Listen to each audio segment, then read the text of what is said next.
On the 30th of September this year, Nielsen announced that they were shutting down their retail measurement unit in Pakistan.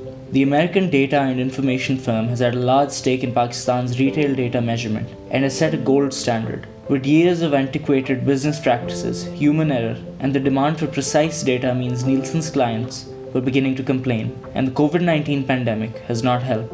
Normally, when a company like Nielsen exits the market, there is a scramble to fill the vacuum it leaves. Usually, the scramble results in high profits initially, but is so haphazard that there is a high risk of failure.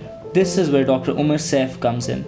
The former chairman of the Pakistan Information Technology Board and poster boy of former Punjab Chief Minister Shehbaz Sharif is looking to take over the space Nielsen is leaving empty with his company, SurveyAuto. But this is not a hasty takeover, because SurveyAuto has been preparing to enter the market for at least the past 2 years. Nielsen's exit is just a happy coincidence. So how are the two companies different? The answer is technology.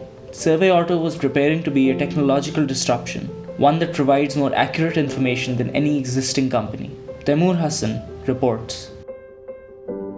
The idea of market intelligence companies is that whether you are a steel manufacturer or make children's toys, you can walk into the office of a marketing intelligence service, pay them a fee, and in exchange they will research your market for you and tell you where to spend your money. For companies like Nielsen and SurveyAuto, data is currency. It is more valuable and global than the US dollar. And when you have specific information that a company or a government or an organization needs, it is precious. Companies like Nielsen gather this data for their clients, such as FMCG companies, in what is called retail audit. This is exactly the service that Nielsen has now shut down in Pakistan.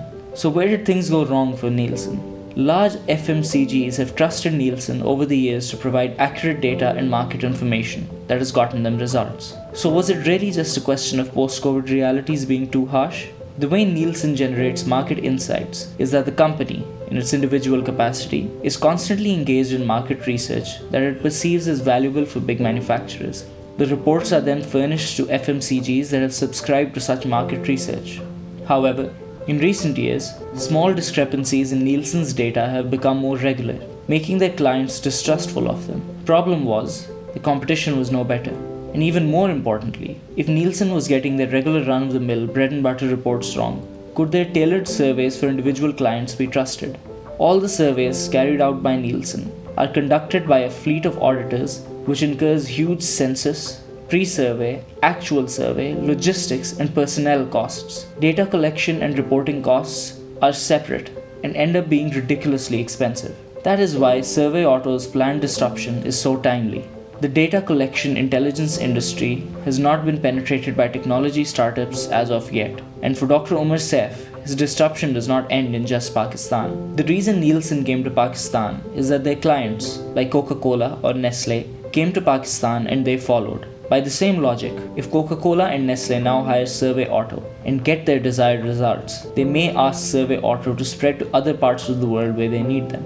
But how does SurveyAuto work? They have done what they call the Uberization of data. For companies like Nielsen, conducting a survey meant sending out fleets of survey conductors to limited areas at a very high cost. And it is precisely because it is so expensive and manual labor intensive that the survey cannot be carried out many times. Instead of employing people to conduct surveys, SurveyAuto has created a marketplace of these enumerators. The persons employed to do these surveys. What that means is that anyone can download the SurveyAuto application and sign up as an enumerator. They will then be assigned digitally and will be paid per task completed through mobile banking channels. So when a tobacco company is commissioning the survey to the team of enumerators, it would be carried out by the people that are in the vicinity of the village where the said survey is going to be carried out, eliminating the need to deploy enumerators there manually. Algorithmically, SurveyAuto's AI would automatically filter out houses that are truly representative of the sample. It will take more samples from areas where house concentration is greater and less from where the number of houses are less. This would be randomized and geographically representative, according to Dr. Saif. The method is sound, especially since the density of population is measured through satellite images in the SurveyAuto model. The commissioning client further has the ability to accept or reject surveys in real time, even ones that are completed, and can commission them again there and then. All in all, creating actionable intelligence that is not shoddy. Since asking the correct questions is on the enumerators, who are close by, it is easy to do as many surveys as possible, since expensive fleets do not have to be dispatched. This means repeating surveys is possible numerous times, making the results more accurate. Dr. Saif's confidence in his company is strong, and he thinks SurveyAuto is already on the unicorn road. If SurveyAuto's AI and technology is reliable, and if their plan to expand outside of Pakistan works, he might not be wrong. But the road will be a long and difficult one, and the destination quite some time away.